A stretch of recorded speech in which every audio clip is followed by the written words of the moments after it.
Good morning, everybody, and welcome back to the More Than Philly Sports Network. It is great to be with all of you today. As you can tell, we are quite in the Christmas spirit here at the More Than Philly Sports Network. We've got some Carol of the Bells going. We have a fun day in store for you. We have many games in the NBA starting at 12 o'clock from Gavin's favorite place in Madison Square Garden in Manhattan. We follow that up with a few NFL games today, including tonight, Carson Wentz and the Indianapolis Colts go up against the Arizona Cardinals. Can the Colts continue to be for real after the Titans clinched the division this week? As always, joined alongside my co-host, Gavin Toney, who's a little bit more in the spirits than me. I got a little bit of an excuse. Hanukkah kind of already passed, but I'm here for Merry Christmas to all of our viewers out there that are celebrating. Gavin, Merry Christmas to you. I was hearing about some amazing presents that Gavin got prior to starting today's show. We had ourselves a little gift exchange during the week. I think it went pretty well. Had ourselves a fun day, except for the traffic up in Exton. But nonetheless, Gavin. Wasn't that bad. I got you around it. We did. I give you credit for that. Welcome back to the show, Gavin. Great to be back with you. How are you? I'm doing great, Zach, and it's been a while. I think it's been over two weeks since we've been here. Now, ladies and gentlemen, I just want to come out there with a quick disclaimer. Your boy had a little surgery done in his mouth and ear and other places, but so if you hear a list, just know it's because of that. I didn't get into a fight or anything, but I am on the road to recovery, Zach. I'm back to eating solid food again. I had bacon this morning. There you go. I had bacon this morning. So, ladies and gentlemen, that's where I've been this past week. But Zach, I'm happy it's Christmas. I got my Christmas sweater on. I know you guys can't see, but it's Snoop Dogg. It was the night before Christmas. So, and I'm just happy to be here. A lot of games today. But Zach, how you doing? How's the business going? For those who may not know, there's a lot of business end going on Zach's side.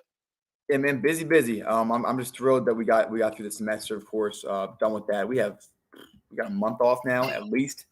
As we get some funny commentary in the comments, Gavin. That's a tough scene for you. But in all seriousness, yes, busy all around. We are doing our best here on the show to continue to find some ways to expand. Gavin and I will be regrouping and meeting first week of January. We're going to be adding some additional methods to our show, adding a few other different things to it just to continue to grow and expand it. So for all of you out there who have been great supporters for the last year and a half, we thank you. And it's just going to continue.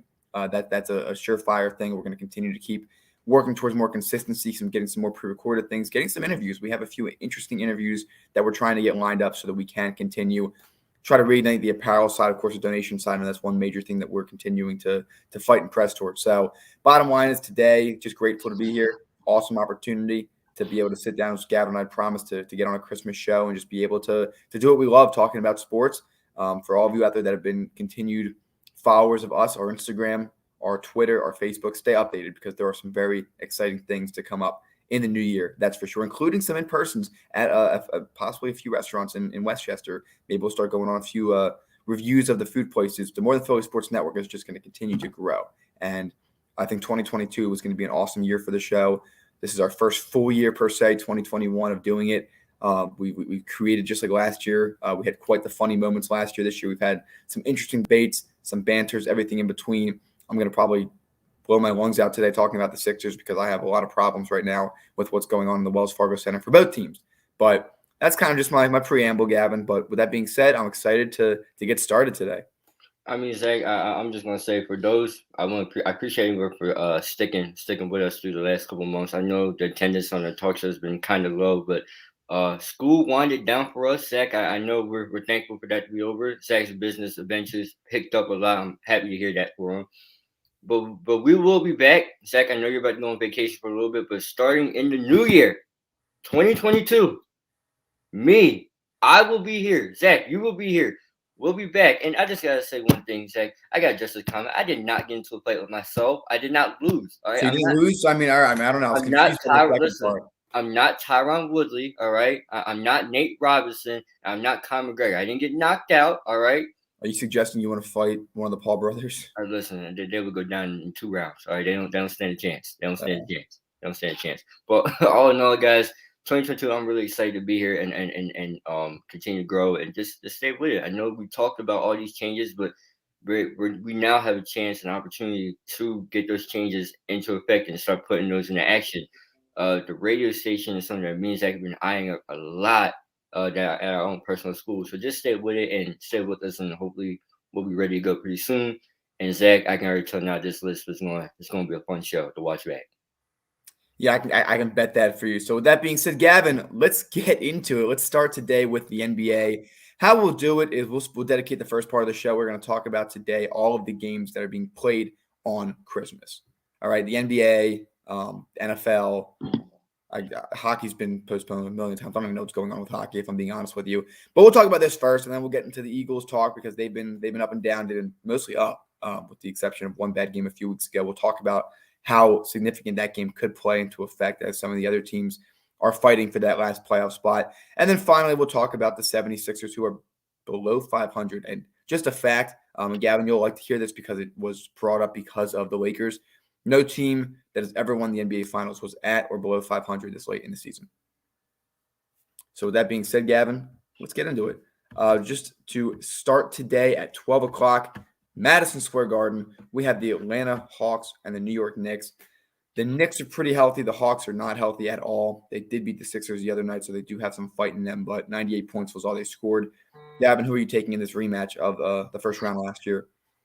Zach, there's no Trae Young. I'm going with the Knicks, and here's why. Cardiac Kemba has to step up. He had 46 in the last game he played in a losing effort for the Knicks. But it's all about getting healthy. Zach, remember, COVID is playing a lot into this Christmas. I'm actually really disappointed because a lot of the marquee matchups, like today, Trae Young going back to the Garden, that would be lovely to watch. That's not happening. He's not there. Zach, Kevin Durant, and Kyrie Irving. Yes, Kyrie Irving. We're getting into that. We're supposed to go into LA and go play against your best friend LeBron James, but that's not happening to a certain degree. We just get James Harden today. But I'm rolling with the Knicks. They're going to get back on track. It's all about what they did last year. They got a lot of new pieces and a lot of new guys trying to incorporate themselves in the offense. And Tom Thibodeau, this is where to step up. The New York Knicks went to the playoffs last year in a 72 game season, Zach? 10 games less than the normal one. Right now, the New York Knicks are struggling. Julius Randle does not look like himself. Neither does Kemba Walker. But don't quit on the Knicks yet. I don't think they're going to be a for sure playoff team. They're going to be in a playing team, and they had to fall the way in. But New York stand up. It has to start today. I mean, Zach, it's the Garden. It's the Mecca. It's the magical place. Bright lights, big city, Broadway, whatever you want to say. It's New York. I'm on with the Knicks today. Just remember, they were the 4 seed last year. They weren't nobodies. They lacked some playoff experience. They brought in some more talent. Alec Burks is back this year for another year of showing up and playing well. Kemba Walker's been in and out of the lineup. It's been tough for them. I believe they've had a tough schedule. It won't shock me that the Knicks will get into the playoffs. They should get in fairly easily, in my opinion. They really should get there. It could be a play-in, but I think they'll be able to beat any of those teams. The East really does get dispersed after the top 3 or 4 teams. So with that being said, let's talk about the next game today, which is at 2:30. Boston Celtics, Milwaukee Bucks. Giannis is expected to make his return from the COVID list. I'm taking the Bucks in this one. The Celtics have been very inconsistent this year, very flashy. The Sixers played them really well the other night, obviously. Embiid going off for quite a lot of points in that one. But I would say this. I think Boston puts up a good fight, but I think Milwaukee really is going to be able to find their footing. Enes Kanter is out. Al Horford is not playing like he used to be. So Giannis should have no problem getting in the lane. The question is, will he be able to play well after being out for the last 2 weeks? That's a question we're going to find out, but I do want to take Milwaukee in the Pfizer Forum today at 2:30. Zach is Enes Freedom now. I think he changed his. Enes Kanter Freedom, you're right. He is now an American citizen, so congratulations to him. But Zach, I'm taking the Bucks tonight, and it's not because of Giannis Antetokounmpo. It's the play of Drew Holiday in the last 2 weeks. He's really stepped it up when you need him the most. And the rookie, Zach, did you see the highlight of him? I forget his name. He snapped the guy's ankle with his step back 3 and mocked the guy falling on his way back. They got some swag from this team. It's all about Drew Holiday in his last 2 games they played. I'm going with the Bucks tonight, but I think Giannis does have 35 points on Christmas Day. All right, we'll see. With that being said, again, there's just no one inside that's going to be able to clear out for this team. I think that Giannis is really going to have himself a day. But one thing too, Gavin, Drew Holiday is the most underrated addition to this team 2 seasons ago. And I said it that summer that couldn't put them over the top because they needed that kind of point guard, that kind of additional defense. And they won the NBA Finals with it. People are, once again, counting Milwaukee out. In a year like this, anybody can win the NBA Finals. I said last year about the Sixers specifically, but also Phoenix, Utah, and Milwaukee. Teams that don't have like the multiple All-Stars, which the Bucks actually really don't fall in that category anymore. They're kind of moving towards a super team. But for the rest of these teams, the Devin Booker and Chris Paul duo, they're not going to be able to beat Steph and Clay and all of them. They're not going to beat LeBron and AD when healthy. Maybe now that narrative's starting to shift. But that was my thought process back then.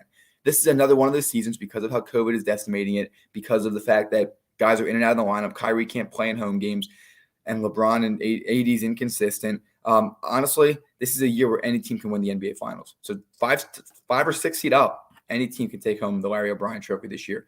Let's see if the second half of the season after the All-Star break starts to give us some more defined super teams. But right now, I don't see any. Maybe Golden State right now. I think Golden State is definitely the best team in the NBA. When Clay comes back, how the chemistry will be affected, we'll talk about that here. Because the next game is Golden State and Phoenix. And Gavin, they played each other twice this year already, and they've been just phenomenal games to play. Before we get into it, both teams first and second in the Western Conference. Phoenix, Gavin, a lot of people looked at this team and said they played really well last year. They tried their best. They scratched and clawed their way through. They made it to the NBA Finals, and they just got unlucky. They played Giannis, who was just on an absolute tear on another level. Chris Middleton showed up for the first time in his playoff careers. Gavin bullied him into that, as he's done with many players, so maybe he should continue that. But in all seriousness, no one knew what to expect from this team this year. Chris Paul's free agency, he could no doubt re-sign with them. Can he repeat his success? Can Mikal Bridges step up again? Can Campaign be able to go out there and continue to play? Can the role players do their jobs consistently? And Gavin, it's early, but Monty Williams should get that nod again for coach. For coach of the year. He's just on another level as a coach. Chris Paul's just playing great. You're running out of time. He's going to be 37 years old, Chris Paul, but you're running out of time. But this could be their year again. Flip the script, Gavin. Talk about Golden State, and I'll let you get into some of the thoughts. Who was my pick for MVP in the beginning of the year? It's Steph Curry. Steph Curry, and he's playing like it right now. This team is elevated beyond anything. He's crushing the three-point record right now. Maybe right now we'll get a 10-day contract, come back and break that record again. No. But I'll hand it off to you. I am taking Golden State tonight. Steph has not had a very good Christmas day. 13 points per game on 20% from beyond the arc. I think he breaks that this year. Christmas Day is Steph Curry's kryptonite. Now, Zach, I just want to say something real quick. We could be looking at, and mark my words when I say this, is this a Western Conference Finals preview? And just think about it. The way how the Golden State Warriors are playing with Jordan Poole, and I'm not going to touch on Steph Curry because that man is on another level, and there's a point I want to bring up after this. Jordan Poole, Juan Tosca Anderson, I think that's how it goes. Gary Payton II, I think that's how his name is. Draymond Green, who's playing like Defensive Player of the Year caliber. Oh, and by the way, you're getting Klay Thompson back. Now, Zach, I'm a little disappointed. Klay Thompson had me believe that today was going to be the day where he comes back, but no, we're going to wait till sometime in January. Why? Whatever. Who cares? This team is good. You talk about Monty Williams being coach of the year, and I don't disagree with you with that. But I have to look at Steve Kerr. I have to say, this team, there's nothing different about this team except that the young guys that they had that have been playing for the most minutes they had in the last 2 years due to injuries between Steph Curry and Klay Thompson. These guys are actually here and they're ready to go. They're ready to ball. And the way how Steve Kerr has these guys prepared and how Steph Curry is ready to go day in, day out. And Draymond Green gotten back to that Defensive Player of the Year caliber type player again. You have to look at Steve Kerr and say, well, wait a minute, this award could go to you. Zach, both these teams are good. Now, who I want to pick, the Suns, the Mikal Bridges is also turning into a Defensive Player of the Year caliber type person that he doesn't get a lot of respect for. He locked down your best friend LeBron James in the playoffs last year. And so I think we need to talk about that and emphasize that. But I'm going with the Suns tonight. And it pains me to do it. It's just, I think when it comes to offense, it's not going to be Jordan Poole. It's not going to be any one of those guys. There's no Andrew Wiggins today. James Wiseman's on his way back. But you got Devin Booker. You got Chris Paul. You still got Bridges. You got Cameron Johnson, who's grown into a player. You got guys like DeAndre Ayton. This is going to be a close game, but Phoenix is going to squeeze it out. But Zach, December 25th at 11:47, I said that this is going to be a preview of the Western Conference Finals. Get ready, ladies and gentlemen. We'll have to bookmark that. I don't disagree. I don't see any other team in the West coming out unless if Kawhi comes back in the playoffs, which I don't know how likely that is. Happening either, sadly. I don't think he'll get back up to speed quickly. I really don't. I'm looking at these other teams. and I like Utah a lot, but they're missing something. And that's our last game we'll touch on. We have one more game before that, but Utah's missing something. They have a really good balance, but in the playoffs, they need somebody who can just take over and get the job done. And Rudy Gobert in the playoffs, he's a great defender down low, but he doesn't have the speed to get up and down the court when teams are moving at the pace that they will in the playoffs. So I don't believe in Utah. I like their team. I think it's cool that a small market team can continue to repeat this success. But I mean, look at Dallas too. Dallas is a good team, but they rely way too much on Luka Doncic. I have a sleeper for you. That's very obvious. Yes, Gavin, what sleeper team? I'm here. I got 2 sleepers for you. Memphis, because they went on a run without John Morant, and John Morant was heckled when he came back by home fans. And I could possibly see the Minnesota Timberwolves slipping into the playoffs somehow and causing a little havoc. They're not going to win, but with Anthony Edwards, D'Angelo Russell, and Karl Anthony Towns, who I'm praying for because he has the virus, but once more again, one of the worst situations for him when it comes to that. This team can make a run. This team could cause some heads. They're not going to win a championship, but they're a trap series. You saw what they did to your best friend a couple weeks ago, where they obliterated the Lakers. Zach, those are my 2 sleeper teams to watch out, but you're right. When it comes to Utah, they just don't have anybody outside Donovan Mitchell. I mean, they have good role players. Like, they really do. Royce O'Neal is there. It just doesn't come together. They have a couple of role players, and they fit during the regular season, but that's all they can do. They lost to a Clippers team last year, which, granted, adjusted really well. Toronto really did a great job. He earned my respect last season as a head coach with Kawhi going down. But that Utah team was better on paper. So, with that being said, we'll come back to the standings. I want to revisit them in a minute here. But with that being said, Gavin, second to last game tonight, it's been decimated by COVID and injuries. The potential, Zach. Brooklyn Nets, Los Angeles Lakers. It's essentially LeBron and Russ versus James Harden. That's about it. I expect the Lakers to win this game. It's not that they've been great, but the Nets role players really are falling off talent-wise. The Nets are a great team. They are the favorite in the East right now. They are the best team in the East at 21-9.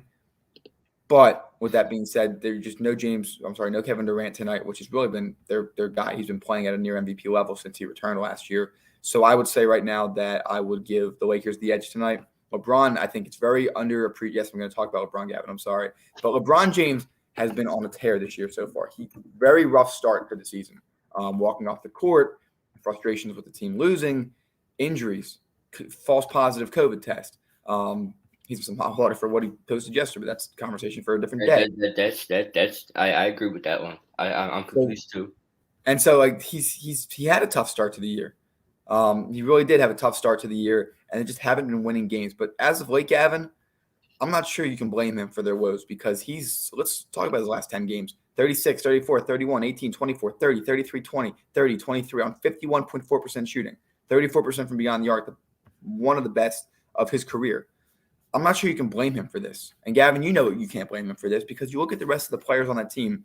We said this on the show, Gavin. Remember when everyone was starting to get their big name guys and the Lakers got Russell Westbrook, and you sat here and said it's unfair. And I said, wait a minute, Russell Westbrook needs to get inside. With Anthony Davis and LeBron there, it's not going to work. Russell Westbrook has been forced to take a lot of outside shots this year. It's not working. Kentavious Caldwell-Pope leaves. Dare I say Kyle Kuzma leaves. No. Say it. Kyle Kuzma was a role player that wasn't great, but was good enough to hold the fort down. The Lakers front office panicked in the offseason and went out and made a trade for Russell Westbrook. I did not like that move at all. I said it then, Gavin. I warned you. I said, let's not be screaming super team, unfair NBA yet, because Russell Westbrook is just not a good fit. And he fills the stat sheet. He does. But I just never saw him working with LeBron. LeBron James in his career has had the most success when he has a very good guard on his team. When he's won the NBA Finals, he won it. The first 2 teams he won with Gavin, Dwayne Wade, great shooter, great playmaker. Kyrie Irving, great shooter, great playmaker. Russell Westbrook, great playmaker, but the shooting is not there. He needs a guy on his team. I don't even know how they won the Finals in 2020, if I'm being honest with you. I didn't love the Anthony Davis combo. I think LeBron likes to be down low and do his thing. Well, I think he needs a player like Kyrie, a player like a shooting point guard. That's what he needs. So he can do the facilitating. Darius, I mean, obviously Steph Curry would be a match made in heaven for him. It's not going to happen. I would cry. It's never going to happen. But the more realistic part, Russell Westbrook is just not his fit. He's shooting 46% from the field, 30% from three. He's had some nice games, but he also has some bad games. 10 points versus the Clippers, 9 versus the Grizzlies, 8 versus the Thunder. He had 30 versus the Spurs on 12 of 20. 4 of 8, 3 of 9. I mean, he's just not being productive for this team. It's not working. And that's all I really have to say about that. I'm not gonna let you sit here and throw all the blame on Russell Westbrook. There's a 6'10" power forward. Oh, no, it's not Russell. It's not just Russell's fault. I have a lot of issues with Anthony Davis. I mean, Anthony Davis, for crying out loud, after they won the championship, what was that, 2020, sir? They won the championship. Anthony Davis has stopped playing basketball. He stopped caring. All right, he doesn't look hungry no more. I mean, he went from shooting 26% from three last year to now 17.9% for three. And that was a fall off from the year before where he shot 33%. Exactly. So he's not only has he declined, and also too, Zach, Anthony Davis can't stay healthy to save his life. I mean, I hate saying that, but it's the truth. I'm not going to sit here and say that the Russell Westbrook, because let's be honest, Zach, it's not the greatest fit. It's not the greatest fit in the world, but I'm not going to sit here and call Russell Westbrook the end all be all problem. I mean, Russell Westbrook is having a better field goal percentage here than last year. He's up 3%. 3-point range has stayed the same. I mean, Zach, what else could you really want from Russell? I mean, I'll say this, Gavin. LeBron James and Russell Westbrook combined for 66 points the other night, and they got blown out by 28 points. Now, is it Wayne Ellington, 7 points. Dwight Howard, 4. Right. Cal Horton Tucker, 13. But the bench is horrible, Gavin. Carmelo's had a fine year, but he had 9 points. Isaiah Thomas, 21 minutes, 2 points. And I don't know who the rest of these guys are on this list, and they're getting 1 or 2 points. Nobody's. They didn't build a bench in the offseason. They did not build a reliable young bench. And that's the mistake of the front office. That's not the mistake of any of the players. You're right. Russell Westbrook does not deserve all the blame. But just if they're not this right fit, it doesn't mean it's his fault. He didn't put himself in LA, but it's not the best fit at all. And again, Anthony Davis is part of the problem. Zach, before you pick the team, I just want to say something. I just want to pick on something. It's about time, and I'm going to the Nets. It's about time that the Brooklyn Nets finally saw it the logical way and Kevin Durant's way that Kyrie Irving needs to be out there. This is absurd. It's like I have a problem. Okay, I have a problem. And me and you talked about this the other day. I think we talked about this when I saw you. It was that Thursday. We said, okay, if an unvaccinated player like Bradley Beal and I think Andrew Wiggins at some point, right, was able to go to New York and play, why can't Kyrie Irving play?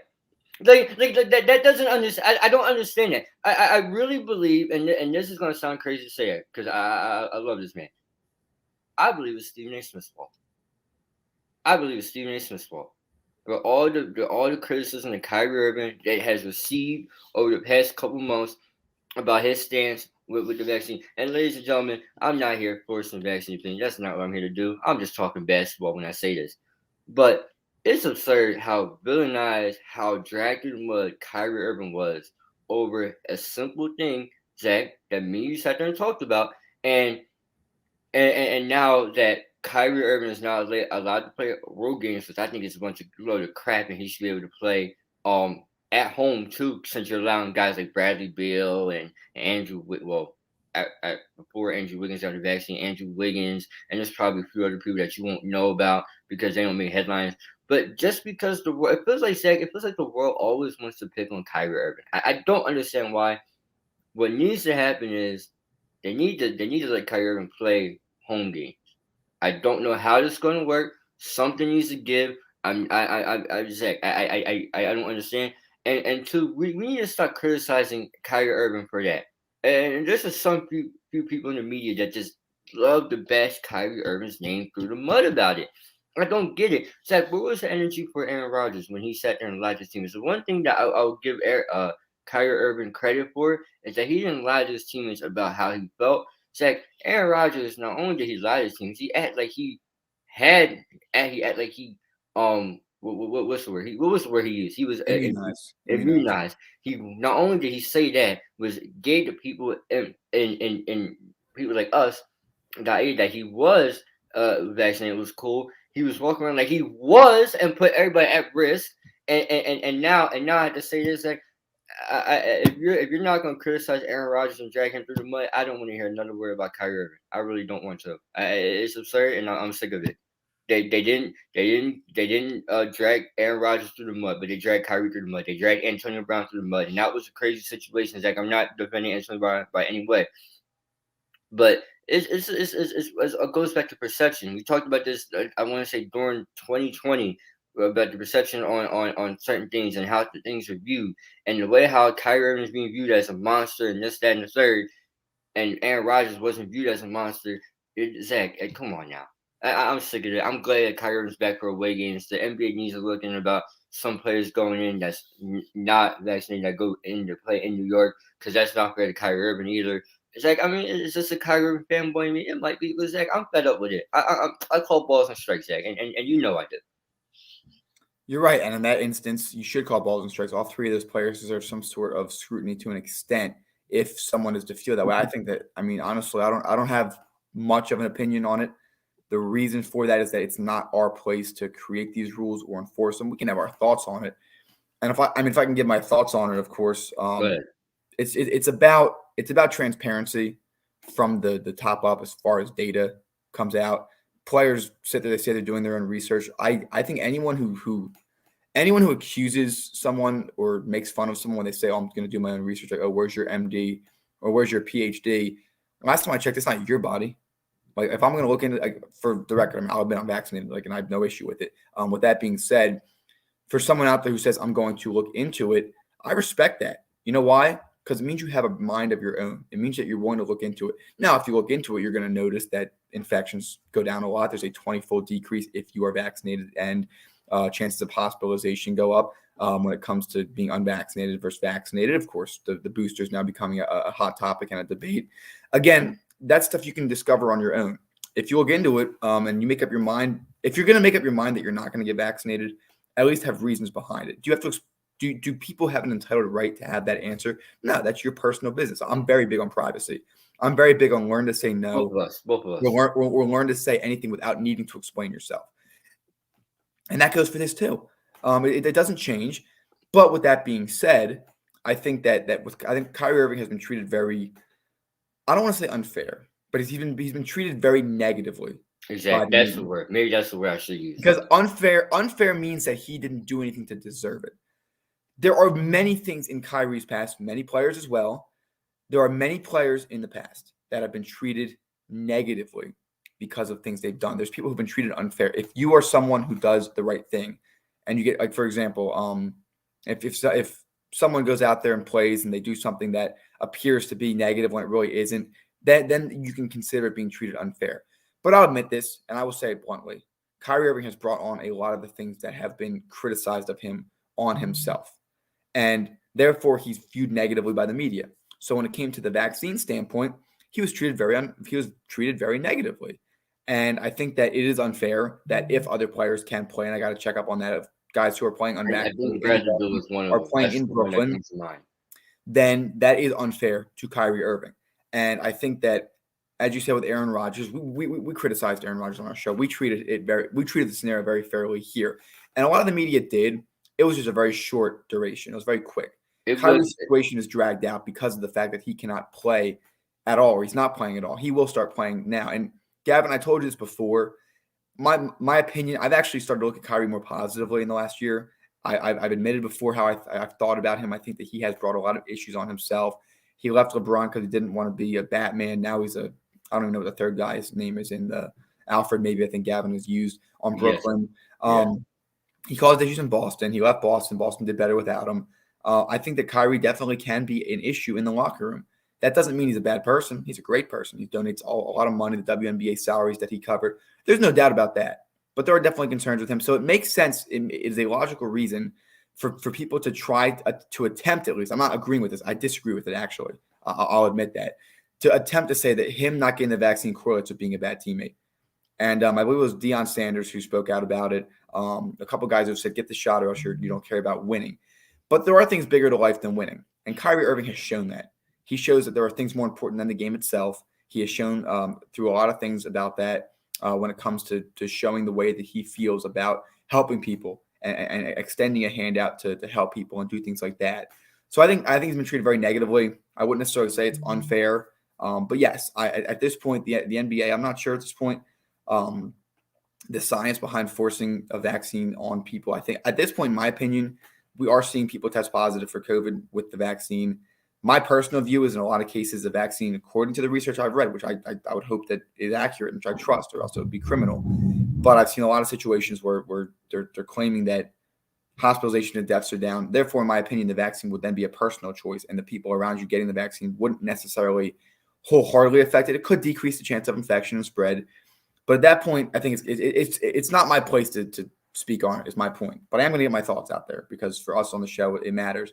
But I think the NBA should reevaluate things like this, especially later on, now that vaccinated players are getting COVID too. It's not foolproof. Of course, nothing's going to be.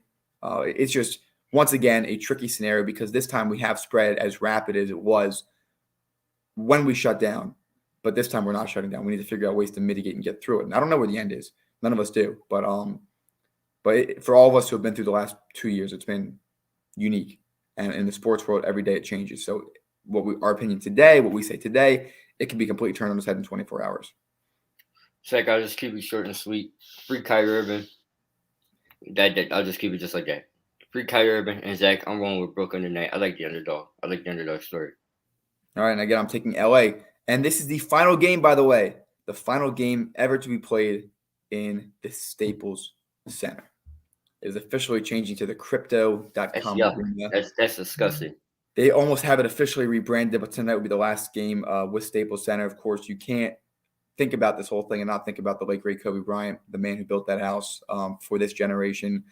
It's going to be a big change in LA, but I guess this changes sponsors. It'll be an interesting change. I think it's pretty seamless. They've already got a lot of the work done. But yes, tonight's the last night as the Staples Center. So we are thinking about Kobe tonight, as this is going to be quite symbolic for the last night. I'm sure there will be some sort of ceremony. Zach, you ever think about you ever have or know somebody like a close friend or family friend that got married and their last name changed, but they're still the same to before? Zach, it will always be Staples Center to me and for everybody else. Nice try, LA. It's going to say crypto, but it really means Staples. I'm being honest. Yeah, without a doubt. So yes, last game tonight in the Staples Center before it does change names. With that being said, Gavin, the final game going to be played, a late game tonight. The Utah Jazz are going to be, again, I've spoken about the Jazz before. I think they're a good regular season team. But, I mean, it's just one of those scenarios where they can be unpredictable. But they put together. They have a bunch of guys who can do it right. But, again, a team against them like Dallas is one of those teams that it's just Luka Doncic dependent. I don't know if he's playing tonight. He's been in the COVID protocol. So, I mean, that kind of gives you your answer of who I think is going to win. I think it's Utah. But again, Utah is just one of those teams. They're going to have 4 or 5 guys in double figures every night. Gobert's going to get a block or 2. But how sustainable is it? I'm not sure, but it's going to be enough to get it done tonight.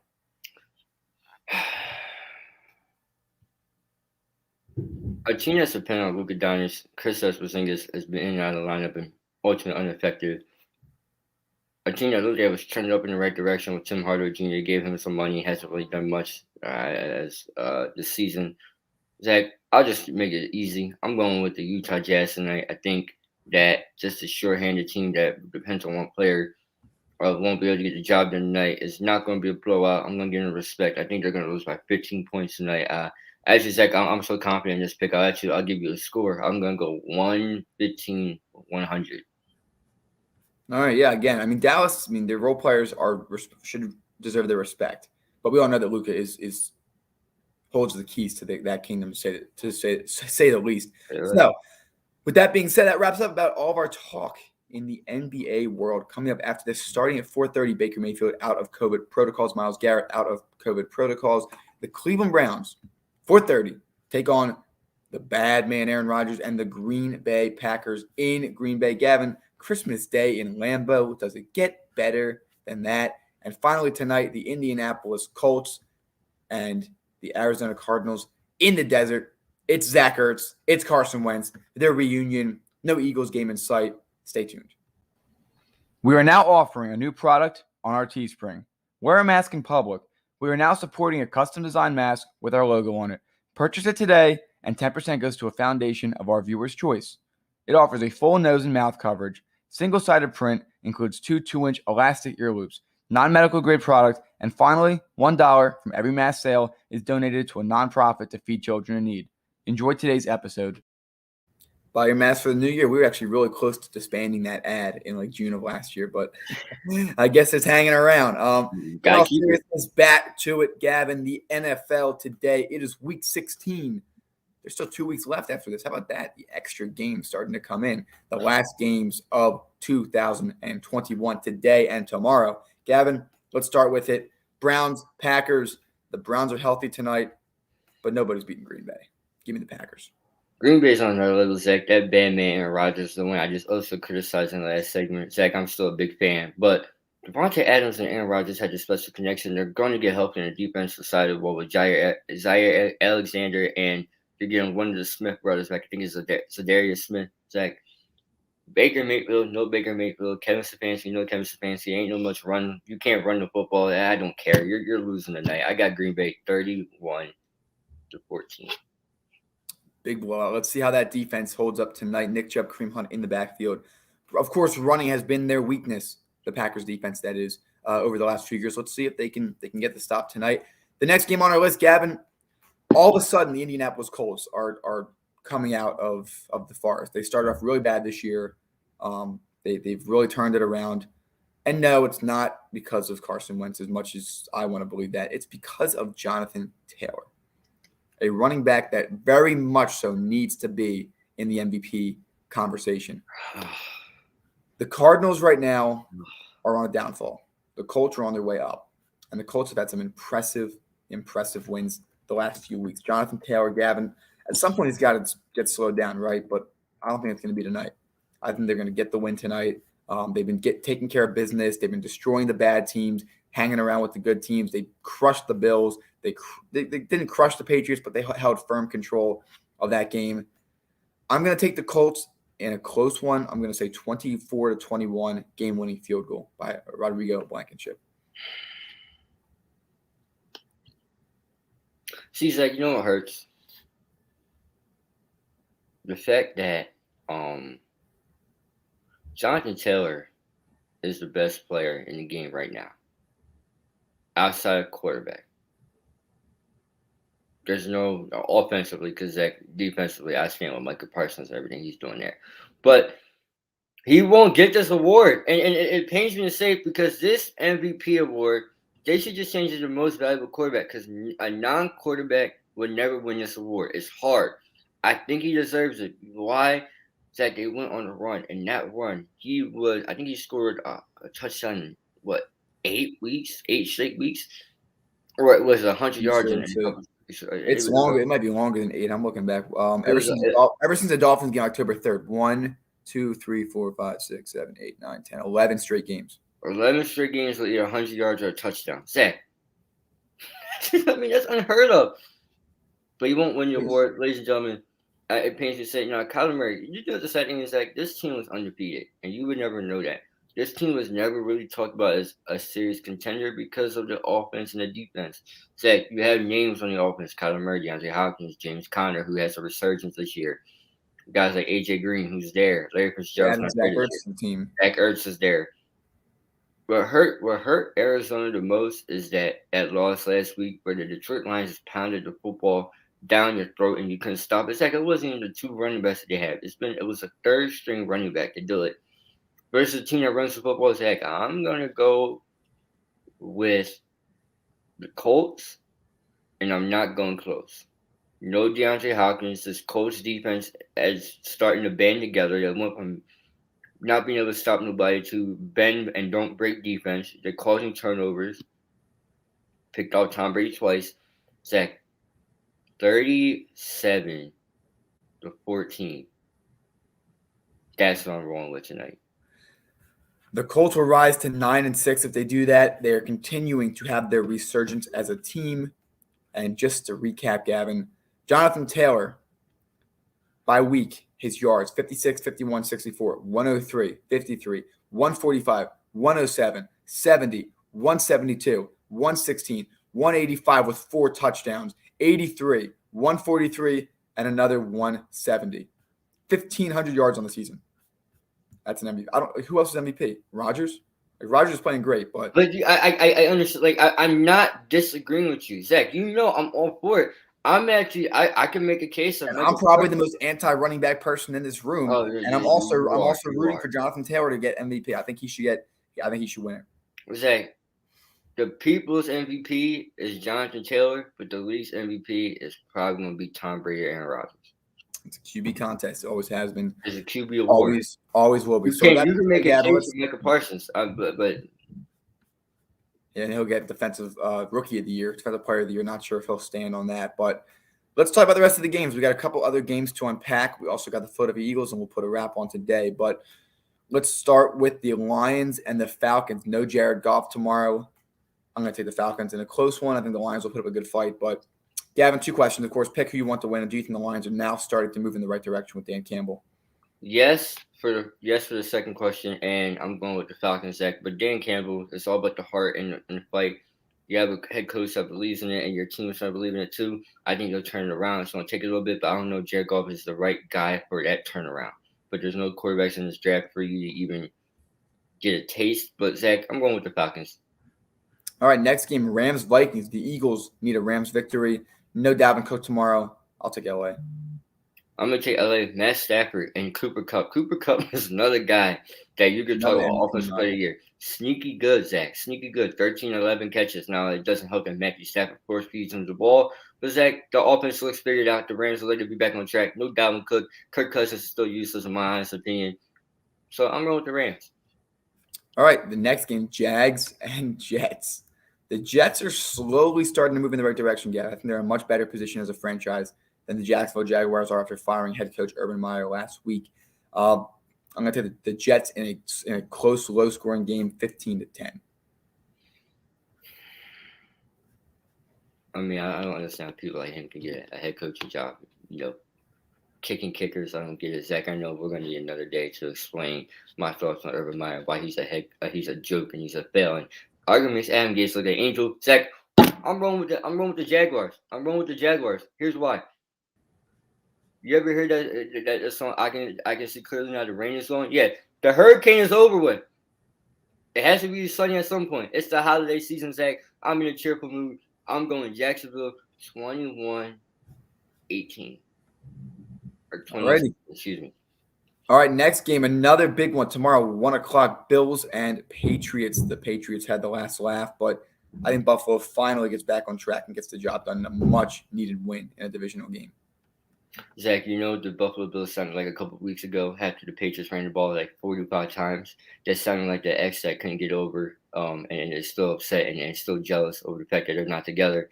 And the head coach came up really salty and everything. Zach, what I'm trying to say is the Bills are going to lose this game handily. I'm going with Mac Jones and the Patriots. First time this year I picked the Patriots. I'm going 21-7. It's not even going to be a chance. All right, low-scoring game, a lot of defense. Ravens-Bengals tomorrow, 1 o'clock in Cincinnati. If Cincinnati Bengals win, they'll retain first place with a stronger lead and the tiebreaker over Baltimore. Same thing happens if the Ravens win. No Lamar Jackson. Huntley is expected to start despite having a non-COVID illness this week. Give me Baltimore. They've gotten really unlucky the last few weeks. Analytics has been killing them. They've been going for 2 way too much, even though the numbers suggest that it's the right idea to do. But yeah, give me Lamarless Ravens. I do believe in them.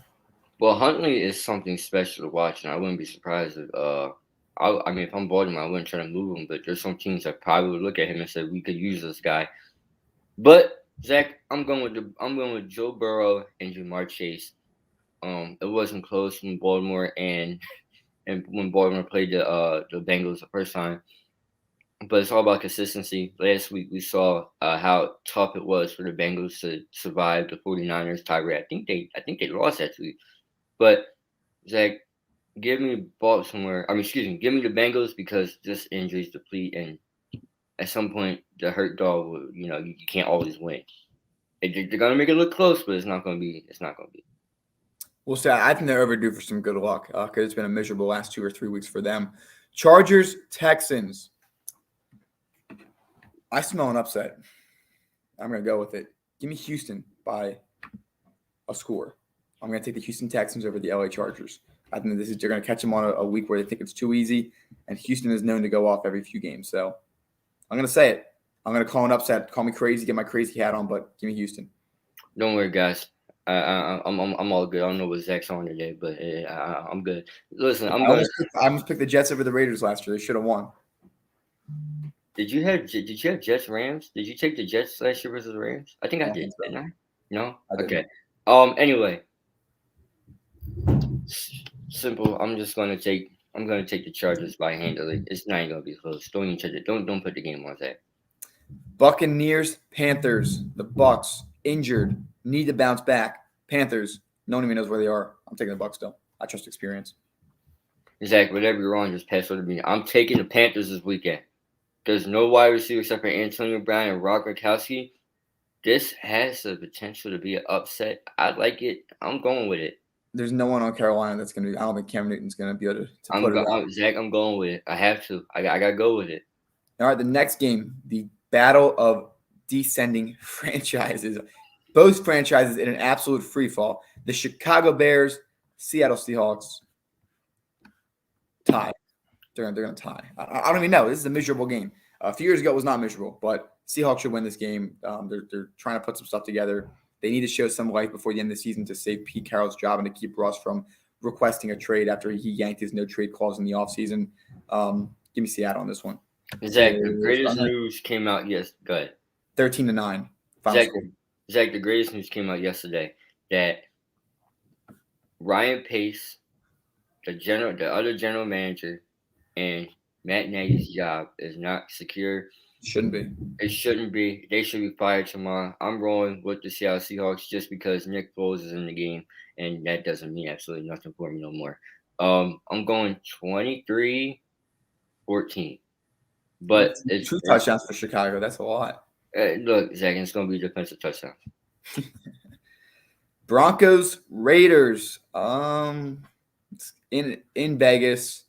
The Raiders are coming off a big win last week against Cleveland. Give me Vegas. I'll take them. They're trying to bounce back. They're trying to make some sort of fight for the playoffs.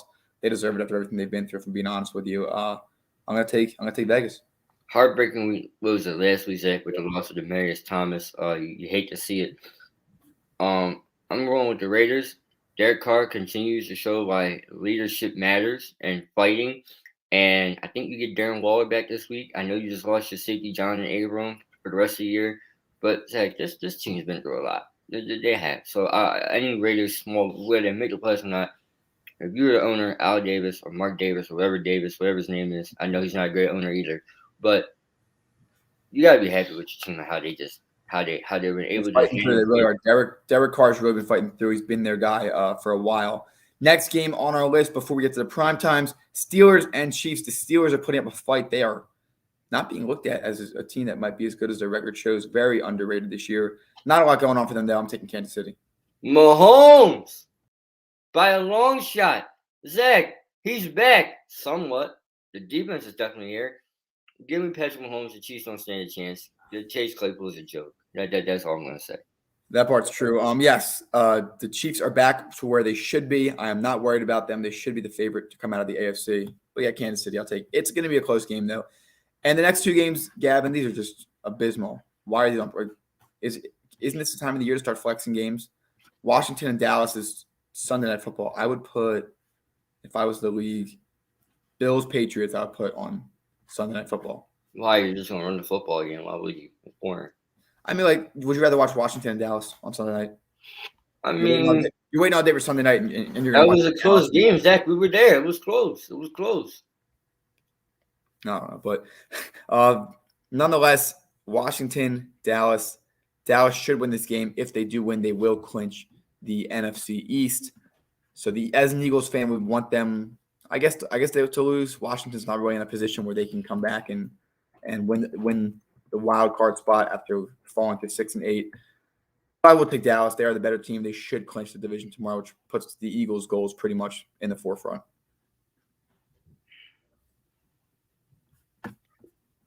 I mean, Cowboys. I mean, Micah Parsons. I mean, Trayvon Diggs. I mean, DeMarcus Lawrence, Randy Gregory. I mean, this team is overpowered. It's like that offense needs to figure this stuff out. I don't know how you go from running to football. You don't have identity no more. They really don't have identity. Zach, I'm going with the Dallas Cowboys just because of the names and the defensive talent. But that game's going to be close to like it was last week or 2 weeks ago. Yeah, we'll find out. Of course, Washington back against Philadelphia next week. We'll talk about that in a little bit. Before we do talk about the Eagles, Dolphins, and Saints, give me Miami. Get above 500, start getting into that playoff spot. First round pick moves backwards, but that's okay. Okay, Miami. Tua's looking. I want to buy one of those aqua blue jerseys, but I don't know who to buy because Tua's not a sure thing anymore. You know what you should buy, Zach? You should buy just get a regular shirt, like a little golf shirt, and go out to the course and you don't need a jersey. What, Miami color? Yeah.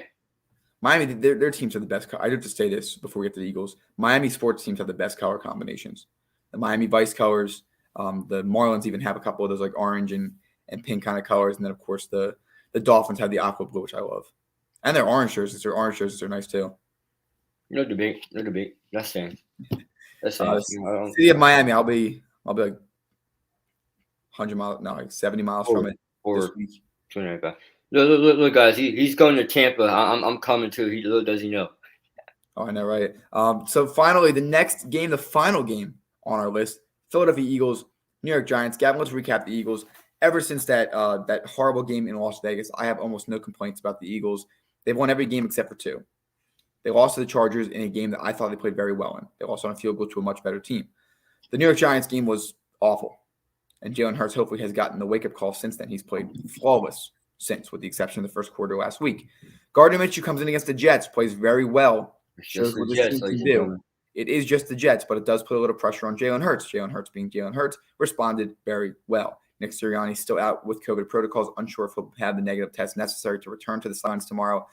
So a little concerning on that end, but I expect the Eagles to beat a Daniel Jones-less New York Giants team easily, no matter who is there. Just run the ball. Run it, let Hurts make a few good throws, and go from there.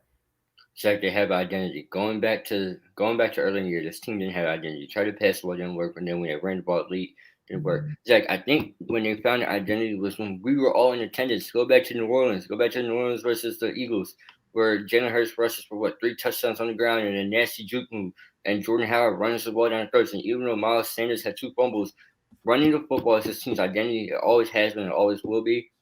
They're going to improve with wide receivers. Devontae Smith's only getting better, ladies and gentlemen. Just mark my words. I know he's not having numbers like Jamar Chase or his buddy Jalen Waddle. He's still playing very good. Really well. But Zach,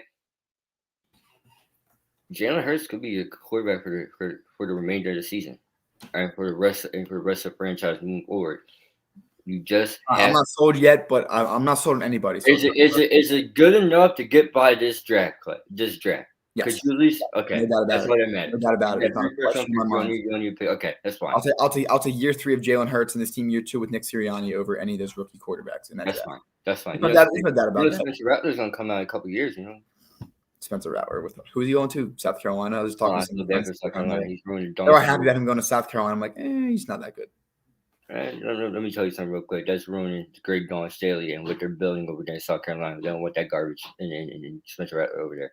All right, so let's get to the tough conversation then for the Philadelphia Eagles. Gavin, what a Philly Spencer Rattler slander right here. Click here. Right back at it, stronger than ever. So the division is almost ruled out. I'd say it's 99% ruled out because even if the Eagles win out and the Cowboys lose one and win out, there still might be a tiebreaker in a divisional record. And because we lost to the Giants, it is likely that it wouldn't matter anyway. So one more division win for Dallas, and it's locked up, or one more win in general. Or Eagles one more divisional. Anyway, bottom line is that the Eagles are not winning the NFC East. They are going to have to make the playoffs through a wild card spot. They're tied right now for the 7th spot. They're technically out of it. The Minnesota Vikings do hold the tiebreaker due to a better conference record. With that being said, they play the Rams and the Packers the next 2 weeks. The Eagles play the Washington football team next week. They're playing the Giants this week, and they play Dallas the final week of the season. There's a chance that the Eagles can win these next 2 and lose to Dallas and still make the playoffs. If they win these next 2 and lose to Dallas, the Vikings need to lose to the Packers and they need to lose to the Rams. If the Eagles win out and the Vikings lose just 1 game, the Eagles are in the playoffs. 2 questions, Gavin. Number 1, did you even expect the Eagles to be in playoff contention at this point in the season? I predicted that they would be 8-9. I feel better that they can finish 9-8 or even 10-7, if dare I say. So that's my first question. Did you even expect them to be here? Number 2, do you think they can actually make it? There's no doubt in my mind the Vikings are going to lose at least one more game. There's no doubt about that. I mean, when Kirk Cousins is a quarterback, of course it's going to Can happen. the Eagles even win out? They have to win out. Can they prove consistency? 3 games to go. Gavin, take it away. Zach, first of all, the exceeding my expectations. Remember, Zach, I had them just as a above 500 team about one game. I think I said 9-8. I think that's what I said. You went 8-9, went 9-8. So I'll take this. Now, the Eagles control their own destiny. They just need one loss from the Minnesota Vikings, which will happen at some point. As long as they continue to win, it should happen. They could totally make it.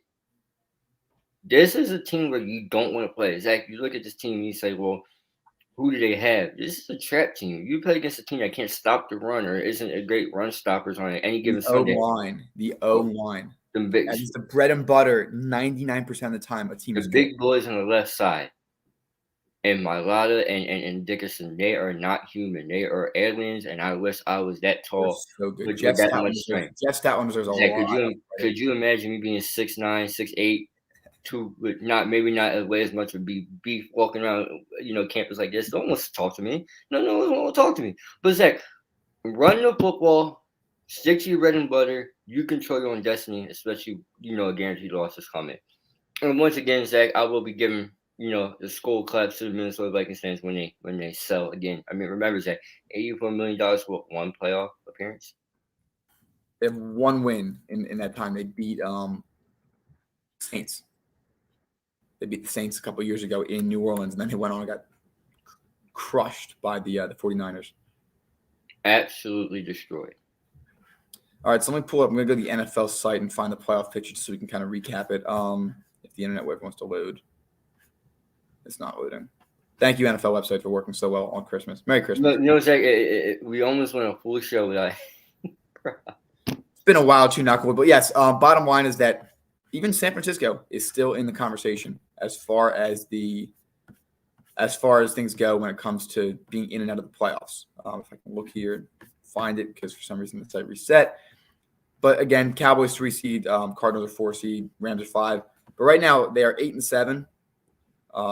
The San Francisco 49ers are, and Eagles win. They're tied with San Fran. Unfortunately, the tiebreaker is still held by them. But if we take a look at the 49ers schedule, of course, they just played Tennessee and they lost. Now they play Houston, which should be a fairly easy win. But the last game of the season is against the Rams, which we know is going to be probably switched to prime time. So the Eagles have a couple of pathways to the playoffs. I think they do make the playoffs. If they play Arizona in the first round, I give them the best chance of winning against them. If they play Tampa in the first round, I give them the second best, and then Dallas probably third best, and the Packers have no chance of beating, most likely. But like you said, Gavin, it's a team that you don't really want to face. It's a year where a lot of teams are kind of just like hovering above that 500 mark. So the Eagles are kind of getting lucky this year. But Gavin, what have I said all season about young teams? What is the one thing I say about young developing teams? You only get better experience, and they lose close games to good teams. Heartbreaking game. Buccaneers game, they lost by 7. Niners, they lost by 8 because they went for 2 and failed on it. Or no, they didn't. They lost by 8. Chargers, they lost by 3. Chiefs, they lost by 1.5 possessions, 2 possessions. They have the right pieces. They do. And I'm going to say this, Gavin. I like Nick Sirianni. I officially do like him. We were both very upset with the hire. For obvious reasons, there were some other candidates we felt were better. And that might still be true. But the man who had a complete flounder of a first interview, and he has said a couple of interesting things this year. He's fertilizing the roses or flowers, whatever he used. They're starting to pop through the soil. Dare I say that? Is Jalen Hurts the quarterback of the future? I don't know. But I can tell you this. The Eagles had the best offensive line in 2017 when they won the Super Bowl and 2019. The 2 best players on the O-line, 2 of the best players, weren't even on either of those O-lines. Landon Dickerson, risky pick, has paid off. And Jordan Mailata, risky pick, has paid off because they have a great coaching staff. Jason Kelsey's time is dwindling. I don't know if he'll be back next year. Lane Johnson will be. Brandon Brooks should be if he can come back healthy. But they have depth there. So this team is moving in the right direction. They need they need a veteran receiver. Maybe Odell Beckham in the offseason. We'll talk about that another time. But nonetheless, the bottom line is this. The Eagles are moving in the right direction. I've said it all year long. I've said it all year. I'm not disappointed with them. They're playing exactly how I expect. They're going to win some great games. They're going to lose some bad games. But tomorrow, I hate the Giants. We all hate the Giants. We have Giants fans that we know that chirp like crazy when they win. I do not want to lose. I do not want to lose to those Giants. I hate them so much. All right. We lost them in an embarrassing way a couple of weeks ago. Okay. It was an embarrassment. They should not have lost that game, and that might cost them the season right there. All right. The Giants like, oh, you guys disrespected football last season by losing. No one told you to lose 10 games. Joe Judge, shut up, man. You should be fired. I hate those Giants. They don't even play in New York for real. They play in New Jersey. All right. I don't like the Giants. Nobody that lives in Philadelphia likes the stinking Giants. Anybody. No one likes them. Let's go, Eagles. EAGLES, Eagles. Beat those damn Giants on Sunday. Anything else, Gavin? I'm not going to follow that. That's well said. What else would you say? Beat those Giants. Beat them. Beat them, beat them, beat them. I hate them so much. I don't like those Giants. I respect Saquon Barkley. Penn State, coming out of there, he's got some injuries, unfortunately. But I hate the Giants. Eagles got a home. It's at home. It's at the Link. You got 60,000 Birds fans there. You have to beat this team. You'll be no there, question right? about it. You'll be there, right? I will not be there. You will not be there. Is it Jake's turn to go? It is. It is. He's returned from college, so he'll be there. But let's go Eagles, everybody. On a softer note, I hope you all have a phenomenal holiday if you're celebrating. I got to get in my kitchen. I got some ribs to make for tonight for dinner. Whoa. I'm home. Am I going to deliver some? Get some DoorDash delivered to you? Look, I give you some Christmas cookies. Got a whole bunch. We got to do a little trail. All right, look, Harrison's making mac and cheese and a brisket tonight. So sounds good. Sounds good. Everybody, I hope you all had a great Christmas Eve. I hope you all have a great Christmas Day. And we might be back again before 2022. We'll try to see if we can get on either Monday or maybe earlier in the day, Tuesday. But if not, everybody have a happy and healthy New Year, and we'll see you all soon. Thank you all for the support. Let's go. Have a good one, everybody. I love you all. Merry Christmas. Happy holidays. Kwanzaa tomorrow, I think. Yes. And if we don't make it back, Happy New Year's. I think we will be here because Zach, we're off now. We have more time. And ladies and gentlemen, let's go Birds and Paige Beckers. Come back soon. I need you. I need you. I need you. Have a good one, everybody. Merry Christmas. Have a good one, everybody. Stay safe. If you enjoyed today's video, make sure to like, comment, and subscribe if you haven't. In addition, hit that bell icon and set it to all to get reminded of when we go live and when we post excerpts of our videos. Again, thanks for watching. Have a great day.